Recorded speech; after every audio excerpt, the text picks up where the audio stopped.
Welcome dear students. Today's topic is concept of Maran. In this lecture, we will learn about what is Maran, why it is done and basic steps of Maran. So let's start. Etymology यानी निरुक्ति. शब्द कल्पद्रुम में मारण की निरुक्ति के लिए कहा गया है मार्यते नाश्यते भस्मीक्रियत इति, अर्थात मारण का अर्थ है किसी द्रव्य का नाश करना, अर्थात उसे भस्म रूप में परिवर्तित करना. तो मारण से हम क्या समझते हैं? नष्टीकृत है, भस्मीकृत.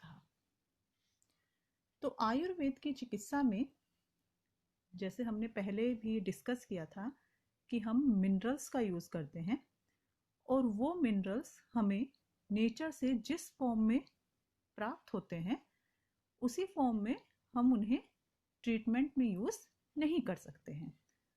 उसके लिए हमें उन्हें स्पेशल प्रोसीजर हमें एडॉप्ट करने रहते हैं जिससे हम उन्हें इस योग्य बना पाते हैं कि उनका चिकित्सा में प्रयोग कर सके. आपने सुना होगा चिकित्सा में बहुत सी भस्मों का प्रयोग होता है, जैसे स्वर्ण भस्म, रजत भस्म, ताम्र भस्म, शंख भस्म, कपर्द भस्म. ये सभी भस्में जिस विधि से बनती है, इन भस्मों को बनाने के लिए हम जिस प्रोसेस को फॉलो करते हैं उसे मारण कहा जाता है.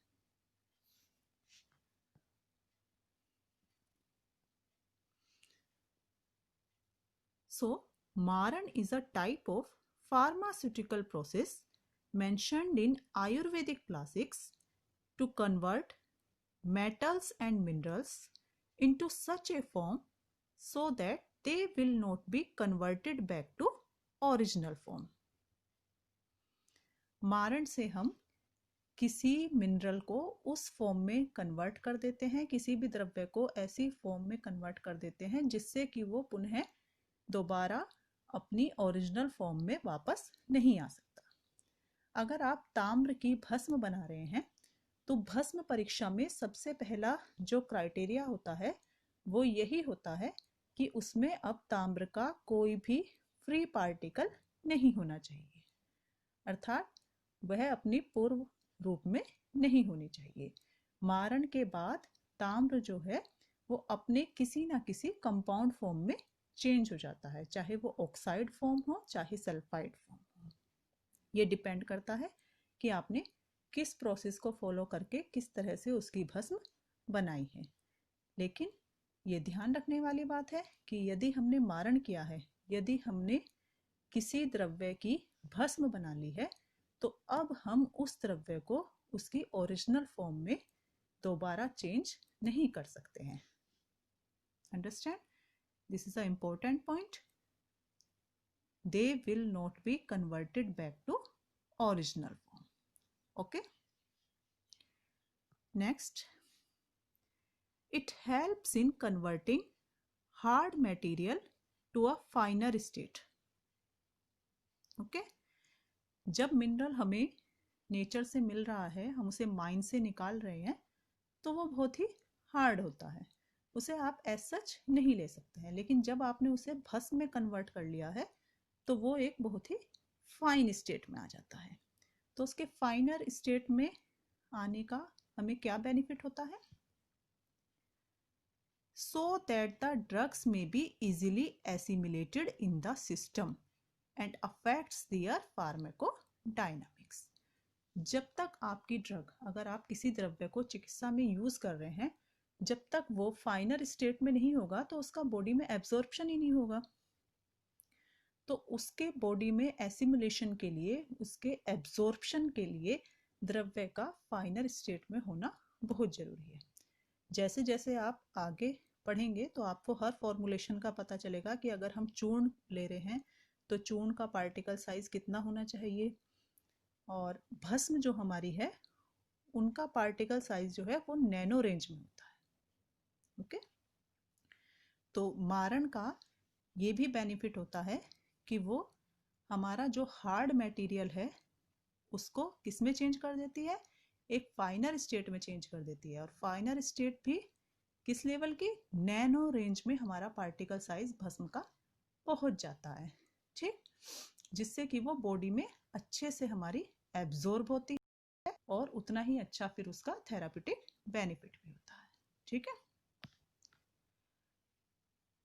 Next point is it impregnates Sandriya quality so that the prepared bhasmas become very much beneficial to the body without any side effects.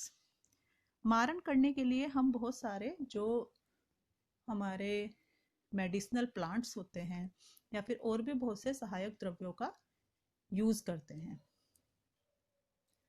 तो उससे क्या होता है, जो हमने मिनरल निकाला है उसमें सांद्रीय क्वालिटी, हम 5 भौतिक गुणों का आदान करते हैं, जिससे वो हमारे 5 भौतिक शरीर में अच्छे से एब्जॉर्ब होता है, उसकी थेराप्यूटिक एफिकेसी बढ़ती है और उसके साइड इफेक्ट्स नहीं होते हैं।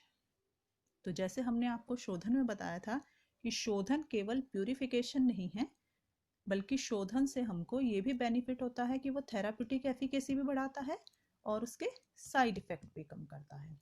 तो मारण हमारा हम शोधन के बाद करते हैं, ये शोधन के बाद का प्रोसीजर है और इसका भी ये है कि ये द्रव्य को एक फाइनर स्टेट में कन्वर्ट कर देता है, उसमें सांद्रीय गुणों का आदान होता है, जिससे वो हमारे शरीर में अच्छे से एब्जॉर्ब होता है और जब अच्छे से एब्जॉर्ब होगा तो उसके थेराप्यूटिक बेनिफिट ज़्यादा होंगे और साइड इफेक्ट नहीं होंगे।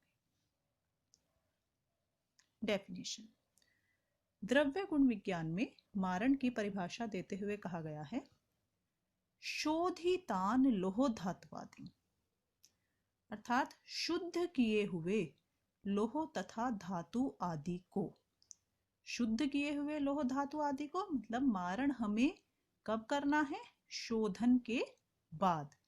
मारण प्रोसेस जो है वो हमेशा शोधन करने के बाद परफॉर्म किया जाता है। लोह धात्वादिम, लोह चाहे वो हमारी कोई भी मेटल है या फिर कोई मिनरल है, ठीक, पहले हम उसे शुद्ध कर लेंगे, उसके बाद विमर्ध्य स्वरसादि भी, उसका हमको मर्दन करना है। किसके साथ मर्दन करना है, स्वरस आदि भी, या तो किसी मेडिसिनल प्लांट का स्वरस है या फिर आदि भी से, या फिर कोई और भी लिक्विड मीडिया हो सकता है, या दूध है या फिर किसी का क्वाथ है, या फिर और भी हमारी भेषज कल्पना की प्रिपरेशंस होती है जो आप आगे पढ़ेंगे, हिम, फांट, तो इनमें से किसी भी लिक्विड मीडिया का यूज करेंगे हम उसका मर्दन करने के लिए, ठीक। तो सबसे पहले हमारा जो जिसका हमें मारण करना है वो शुद्ध होना चाहिए, पहले हमने उसका शोधन किया हुआ हो, फिर उसके बाद हम उसका मर्दन करेंगे, जो भी उसके लिए हमें मीडिया बता रखा है, स्पेसिफिक होता है हर किसी के मारण के लिए कि इसका मारण हमें इसके साथ करना है, जैसे हम आपको शोधन में बताया था। तो उस लिक्विड मीडिया के साथ उसका हमें मर्दन करना है, लेविगेशन करना है। फिर अगला स्टेप क्या है, अग्नि संयोग। फिर इस लेविगेशन के बाद हमें उसका अग्नि से संयोग कराना है, ठीक। तो मारण प्रोसेस जो हमारा होता है वो अग्नि के संयोग से होता है। अग्नि संयोग तो भस्मीकरण, अग्नि के संयोग द्वारा उसको भस्म कर लेना, मारणम स्मृतम, मारण कहलाता है। सो लेविगेशन ऑफ शुद्ध metals and minerals with liquid extracts of medicinal herbs and later their exposure to heat is called as process of maran. It involves 4 basic steps. First step is mardan and bhavna, that is levication. Second step is chakrikakaran, pellets formation. Third step is शराब संपुट, and last step is put park. Put park means heat application. जैसे अभी आपको मैंने बताया कि मारण के लिए हमें द्रव्य का अग्नि से संयोग कराना है, तो इस फोर्थ स्टेप में हम उसका अग्नि से संयोग कराते हैं. So now discuss first step in detail, मर्दन एंड भावना. भावना के बारे में आपको पहले भी कंसेप्ट ऑफ शोधन जो लेक्चर था उसमें आपको मैंने बताया था, थोड़ा सा उसको रिवाइज कर लेते हैं. This is the first process applied to raw materials after शोधन process. In this process, the शोधित materials are triturated with indicated liquids that may be swaras, क्वाथ, दुग्ध, etc. for mentioned time span. Amount of dravya used for bhavna should be as much as sufficient for proper and easy grinding. Okay? अगर हमें किसी भी द्रव्य की भावना देनी है तो वो द्रव्य हम कितना डालेंगे. सपोज हमें किसी मिनरल में दुग्ध की भावना देनी है तो पहले हम उस मिनरल का पाउडर कर लेंगे खरल में, फिर हम उसमें उतना दुग्ध डालेंगे जितने में कि उसकी कंसिस्टेंसी ऐसी रहे, कल्क जैसी हो जाए, वो इतना ड्राई भी ना हो कि हम उसका मर्दन कर रहे हैं तो हम उसे चला भी नहीं पा रहे हैं, फोर्स नहीं लगा पा रहे हैं, और ऐसा भी ना हो कि आप बहुत ज़्यादा आपने उसमें दूध डाल दिया, वो बिल्कुल ऐसे लिक्विड जैसा हो गया है. तो उसकी कंसिस्टेंसी थोड़ी कल्क जैसी होनी चाहिए लेकिन थोड़ा एकदम ड्राई भी ना हो. तो इतना हमें उसमें द्रव्य डालना है जिससे कि हम उसको प्रॉपर तरीके से आसानी से ग्राइंड कर सकें. ये एक पिक्चर है जिसमें शंख भस्म को बनाने के लिए शंख भस्म में कुमारी स्वरस की भावना दी जाती है, शंख में कुमारी स्वरस की भावना दी जाती है. तो ये वही है जिसमें शंख का फर्स्ट पुट लगाने के बाद जो पाउडर करके और उसमें कुमारी स्वरस डाल के ये खरल में उसका मर्दन किया जा रहा है. ओके, ये सब आपको प्रैक्टिकल्स कराए जाएंगे, तो आप जब अपने आप से करेंगे तो आपको ये और भी ज़्यादा क्लियर हो जाएगा. By performing this process, following changes take place in शोधित material. These changes may be physical changes, chemical changes and biological changes. Physical changes: increased content uniformity. Due to increased surface area, the material has better content uniformity for a given dose. It is very important for a formulation to be potent in very low dose of drug. Second, particle size reduction. Bhavna process involves breaking down of the material by rubbing action between two surfaces, which helps in particle size reduction. जब आप लगातार मर्दन करते हैं तो उससे क्या होता है, पार्टिकल साइज रिड्यूस होता चला जाता है. और जैसे मैंने आपको बताया ये बहुत ही इंपॉर्टेंट एस्पेक्ट है, जितना कम आपका पार्टिकल साइज होगा उतना अच्छा ड्रग का एब्जॉर्प्शन होगा. Increased weight is increased due to combined weight of both material and solid content of liquid media. Changed appearance. Very small particle possess strong cohesive forces. Thus, on repeated bhavna, aggregation of particles occur. देखने में भी उसमें जब हम भावना देते हैं तो देखने में भी उसमें चेंज आ जाता है. ये देखने का चेंज केवल चेंज्ड कलर भी इसमें पॉइंट है, केवल कलर का ही चेंज नहीं है, बल्कि जितना ज़्यादा पार्टिकल साइज कम होता जाता है तो जो स्मॉल पार्टिकल्स होते हैं उनके बीच में कोहेसिव फोर्स वर्क करने लगती है, तो उनमें थोड़ा एग्रीगेट हो जाते हैं वो पार्टिकल्स. तो आपको एग्रीगेशन मतलब वो थोड़े चिपके चिपके से आपको लगते हैं. भावना के बाद का जो मटेरियल होगा वो देखने में आपको ऐसे बिखरा हुआ अलग ना होके बल्कि उसमें चिपका हुआ लुक आएगा. Chemical changes. Trace element transfer. भावना द्रव्य contains some organic and inorganic substances which are transferred in the material during the process of trituration. But in case of bhasma preparation, organic contents get burnt, inorganic contents remain in the bhasma and act as trace elements. Physico-chemical changes.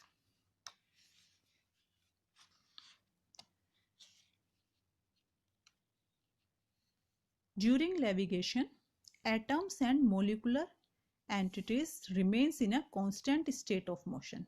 So heat is produced. जब आप लगातार मर्दन करेंगे तो उससे क्या होगा? Heat generate होगी.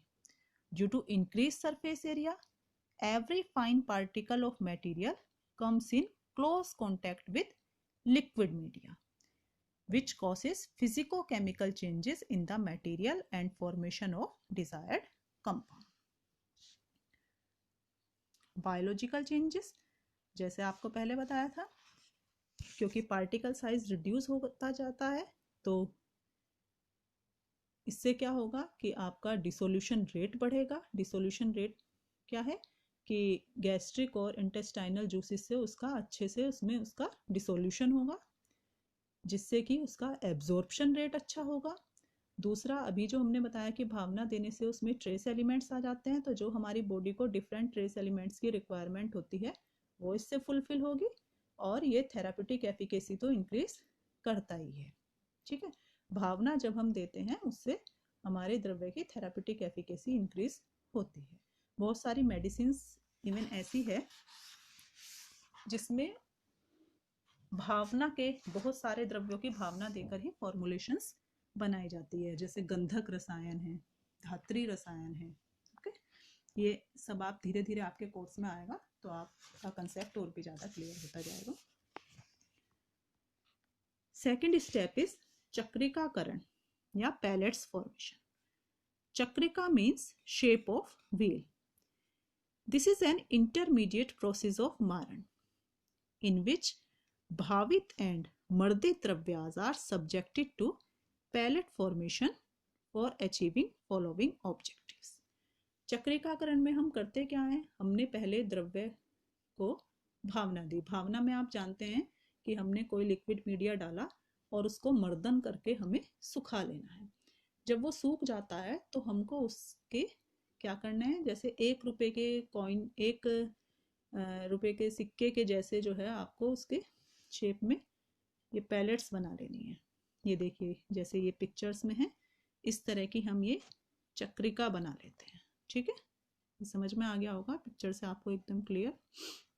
तो ऐसी हम चक्रिका बना लेते हैं, इसे हम चक्रिकाकरण कहते हैं. ठीक है, इसका फायदा क्या होता है? इससे क्या होता है, एक तो अगर हम जब चक्रिका बना लेते हैं तो it facilitates the drawing process, जल्दी सूखता है हमारा मटेरियल. ठीक, दूसरा क्या होता है कि इसको हमें जब अग्नि संयोग हम कराते हैं तो हम ऐसे मिट्टी की प्लेट्स में रख के हम शराब संपुट करते हैं, इसी तरह से हमें एडजस्ट करना रहता है.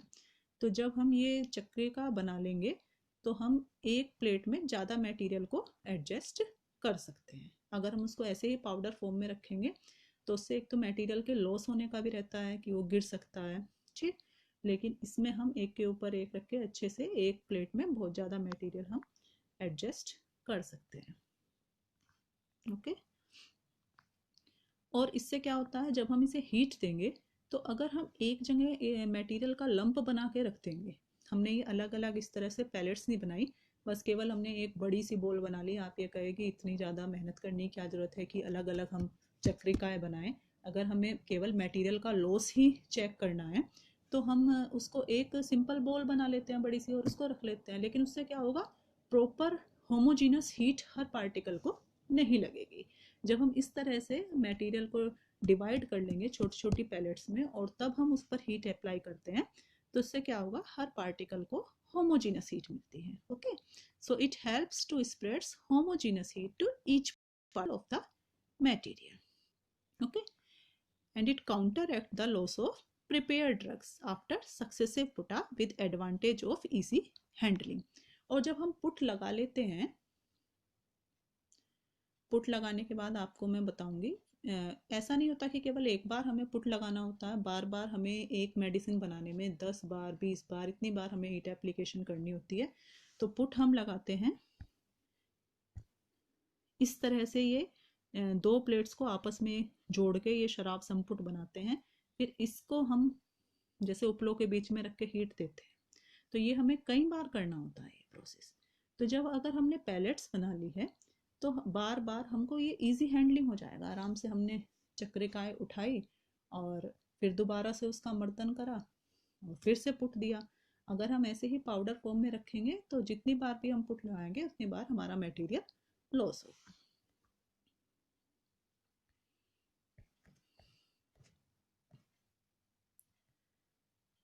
ओके, तो ये आपके पैलेट्स की पिक्चर है। इनको हम ऐसे ही अर्थन प्लेट्स में एडजस्ट करते हैं और सुखाते हैं। ओके, फिर हमारा है थर्ड स्टेप जो है वो है शराब संपुट। शराब संपुट में क्या है, in this process dried pellets, जो हमने ये चक्रिका बनाई है, जब ये अच्छे से सूख जाती है तो इनको हम ऐसे अर्थन प्लेट्स में रख लेते हैं, जो अरेंजमेंट्स आपको पहले पिक्चर में दिखाया गया है। फिर इसको दूसरी शराब वही मिट्टी की जो प्लेट्स है उससे ढक लेते हैं। फिर इसको हम कवर करते हैं किससे, मड प्लास्टरिंग, कपड़ मिट्टी कहते हैं उसको। जो हमारी ये मुल्तानी मिट्टी होती है उसको पानी में घोल लेते हैं और कॉटन के क्लॉथ को उसमें भिगो के उससे हम इसको कवर करते हैं, जो इसका दोनों प्लेट्स का जो जॉइंट होता है और ऊपर भी अच्छे से। ये 2-3 बार ऐसे कपड़े की लेयर करते हैं और मिट्टी की तह लगाते जाते हैं। ये भी आपको हम बनाना सिखाएंगे प्रैक्टिकल में। तो इसको कहते हैं शराब संपुट प्रिपेयर करना। ठीक, तो इससे क्या होगा, जब हम इस तरह से शराब संपुट बना के अपने मटेरियल को हीट अप्लाई करेंगे, हीट हम किससे अप्लाई करते हैं, उपलों से, तो क्या होगा, किसी भी तरह के राख वगैरह जब वो उपले जल के राख बनेंगे तो हमारा मटेरियल अंदर इसके अच्छे से सेफली रखा रहेगा। ऐसा नहीं होगा कि उसमें ऐश का कंटामिनेशन हो रहा है। ठीक है, और इससे ये भी होगा कि डायरेक्ट हम, ऐसा नहीं है कि एकदम डायरेक्ट किसी तरफ आंच लग रही है, मतलब डायरेक्ट हम हीट पे नहीं रख रहे हैं, हम बीच में एक मटेरियल रख रहे हैं जिससे कि अनडिजायर्ड एक्सेसिव हीटिंग ना हो मटेरियल की, एक यूनिफॉर्म और स्टैंडर्ड हीटिंग हमारे मटेरियल तक पहुंचे। ठीक है, ये जो मिट्टी है वो उस एक्सेसिव हीटिंग को कंट्रोल करेगी, जो मिट्टी का बर्तन है। ये देखिए प्रिपेयर्ड शराब संपुट है। ये एक अर्थन प्लेट में, आप समझ सकते हैं जैसे घड़े के ऊपर हम जो प्लेट ढकते हैं उसी तरह की और भी बड़ी आती है, हम रिक्वायरमेंट के हिसाब से लेते हैं अपनी। उसमें हम ये पैलेट्स एडजस्ट कर लेते हैं, दूसरी पैलेट्स, दूसरी जो शराब है अर्थन प्लेट है उससे उसे कवर कर लेते हैं। फिर ये कपड़ मिट्टी, ये मुल्तानी मिट्टी और कॉटन के क्लॉथ से ये अच्छे से इसको चारों तरफ से कवर कर लेते हैं और धूप में सुखा लेते हैं। तो ये प्रिपेयर्ड शराब संपुट है हमारा। नाउ फोर्थ स्टेप, पुट पाक। ये हमारा मोस्ट इंपॉर्टेंट स्टेप है। और पुट किसे कहते हैं इसके लिए आपका अलग से पूरा चैप्टर है जो आपको बताया जाएगा। यहाँ पे मैं आपको एक हल्का सा इंट्रोडक्शन दूंगी, क्योंकि आगे मैं जो भी मिनरल आपको पढ़ाऊंगी उसमें ये प्रोसेस आएगा, इसलिए आपको मैंने थोड़ा पहले इंट्रोडक्शन देना ज़रूरी समझा इसके बारे में। It is the most important process of Maran, during which the material is subjected to the mentioned amount of heat with the help of fuel, mainly vaniopal. Okay? तो यहाँ पे क्या होता है, यहाँ पे हम जो शुरू से कह रहे हैं कि मारण में हम मटेरियल को हीट देंगे, हीट अप्लाई करेंगे। ठीक, तो इस पुटपाक के प्रोसेस में हम हीट अप्लाई करते हैं और हमारा फ्यूल क्या है, मेनली हमारा फ्यूल होता है काउ डंग केक्स। ठीक है, हम उपलों की सहायता से देते थे। प्राचीन काल में वन्य उपल का यूज करते थे। आजकल जो ये वन्य उपल जो है वो काफी हल्के होते थे वजन में, आजकल ये घर के बनाए हुए जो उपले हैं वो हैवी होते हैं, उससे हम हीट देते हैं। ठीक, according to the amount of heat to be transferred to the materials. These putas are differentiated by means of names like Mahaput, Gajput and Varahaput. ठीक, अब क्वेश्चन ये है कि हमें किस मटेरियल को कितनी हीट देनी है, इसको हम कैसे कंट्रोल करें। तो प्राचीन समय में आपके ये ओवन या इलेक्ट्रॉनिक मफल फर्नेस आजकल आती है, जिसमें आप हीट को कंट्रोल कर सकते हैं। जैसे आप सिंपली, मैं ओवन का एग्जांपल आपको दे रही हूँ कि आपको ये कह दिया कि आधा घंटे के लिए आप इतना टेम्परेचर दें, ये करें, इतनी देर के लिए प्री हीट करें, तो वो सब तो अरेंजमेंट तब नहीं था। तो उस समय कंट्रोल्ड अमाउंट ऑफ हीट के लिए क्या किया जाता था? तो ये जो पुट है, इस पुट में क्या होता था कि जमीन में हम एक निश्चित मेजरमेंट के गड्ढे खोदते थे, ठीक है, कि इतनी ही लंबाई, चौड़ाई और गहराई का एक गड्ढा खोदना है, ठीक है, जितना बताया गया है। फिर उसमें उपले भरते थे उस गड्ढे में। उस गड्ढे की जितनी गहराई है उसके 3/4 पार्ट तक पहले उपरों को भरा जाता था। फिर उसके ऊपर शराब संपुट हम रखते थे, जो ये हमने प्रिपेयर किया है। फिर उसको बाकी के उपलों से कवर करके, और ऐसे देखिए ये गड्ढे में पूरे उपले भरे हैं, और ऐसे ऊपर ऐसे शिखराकार रचना बनानी है। केवल ऐसा नहीं कि हम उपले केवल ऐसे ग्राउंड के लेवल तक यहाँ तक भरेंगे, उसको अच्छे से ऐसे कवर कर देना है, ठीक है। हमें कहीं पे भी हीट का लॉस नहीं होने देना है, ये हीट के लॉस को रोकने के लिए है, ठीक। और आँच हम कहाँ से लगाते हैं? जहाँ हमने अपना ये नीचे से हम आग लगाते हैं। ऐसा नहीं कि आपने इसको भर लिया और फिर ऊपर से आग लगा दी, ये सारी आपकी हीट लॉस जाएगी। जहाँ पे आपने नीचे से शराब जहाँ पे रखते हैं वहाँ पर आप एक प्री इग्नाइटेड काउडंग की हेल्प से, या फिर कुछ और भी आप अपना मटेरियल डाल के वहाँ पे आप आग लगाएंगे, क्योंकि हमारी जो फायर है वो नीचे से ऊपर की ओर जाती है, तो आपका हीट लॉस नहीं होगा। तो ऐसा नहीं है कि आपने ये पूरा भर लिया और ये ऊपर से आग लगानी है। उसमें जब आप शराब संपुट रखते हैं उस समय पे आप अपना उसको साथ साथ जलाते हैं, और फिर जल्दी से इसे पूरे गड्ढे को भर के इस तरह से शिखराकार रचना बना लेते हैं। ये होता है आपका पुट को भरना। ये आपको पूरा अच्छे से डिटेल में आपको डॉक्टर सुमेर सिंह सर पढ़ाएंगे, ठीक है। यहाँ पे मैंने केवल आपको इंट्रोडक्शन दिया है, क्योंकि आगे आपका पुटपाक हर मिनरल में आएगा। तो मेनली हम अधिकतर गजपुट यूज करते हैं। वैसे बहुत सारे नाम होते हैं, केवल इस जो मैंने बताया कि ज़मीन में हमें एक मेज़रमेंट का गड्ढा खोदना है, तो डिफरेंट मेज़रमेंट के हिसाब से उसके डिफरेंट, जैसे सबसे बड़ा जो है वो महापुट, फिर गजपुट, वराहपुट, कुक्कुट पुट, कपोत पुट, लघु पुट, इस तरह के बहुत सारे पुट होते हैं। इनका पूरा अलग से चैप्टर है आपकी बुक में। मोस्टली हमारा गजपुट बहुत यूज होता है, ठीक है। तो गजपुट की मैं मेजरमेंट आपको बता दे रही हूँ। गजपुट में क्या है कि 24 अंगुल मेजरमेंट का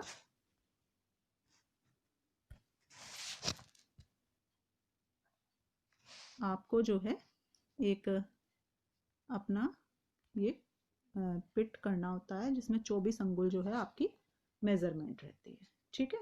और उसमें आपको उपले भर के शराब संपुट करना रहता है, ठीक है। Thank you for your attention. और आगे के इसमें आपको फर्दर रीडिंग के लिए मैं आपको सजेस्ट करूंगी परिभाषा प्रकरण और पुट वाला चैप्टर आप पढ़ सकते हैं।